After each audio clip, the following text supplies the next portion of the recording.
আন এটা গুৰুত্বপূৰ্ণ এমেণ্ডমেণ্ট আছে ইয়াত, এইটো হ'ল মাটি।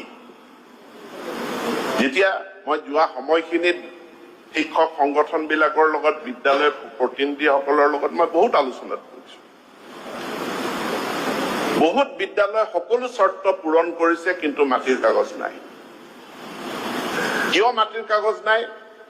কৈছে আমাৰ গাঁওখন, আমাৰ স্কুলখন NC ভিলেজত পৰে, নন কেডেষ্ট্ৰিয়েল ভিলেজ, চাৰ্ভে হোৱা নাই, গতিকে মই মাটিৰ কাগজ কৰিব পাৰোঁ।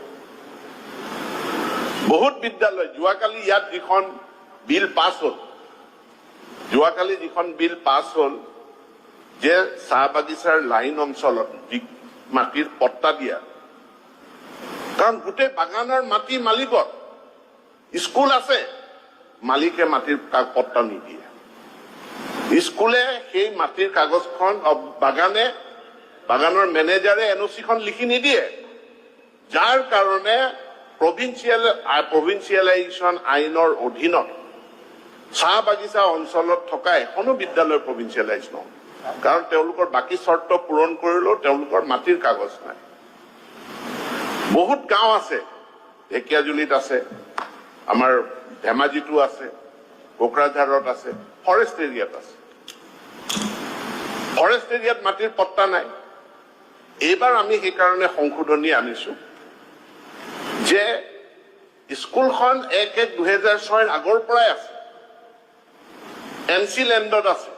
ডিচিয়ে কাগজখন লিখি দিলে, ডিচিয়ে প্ৰমাণিত কৰিব লাগিব যে পট্টা নাই সঁচা, কিন্তু এই বিদ্যালয়খন NC ভিলেজত 1/1/2006 আগৰ পৰা থকাটো সঁচা, সেইটো ডিচিয়ে লিখি দিলে, আমি তাকেই মাটিৰ পট্টা বুলি ধৰি লৈ প্ৰভিন্সিয়েলাইজেশ্যন আউটাৰ ভিতৰলৈ।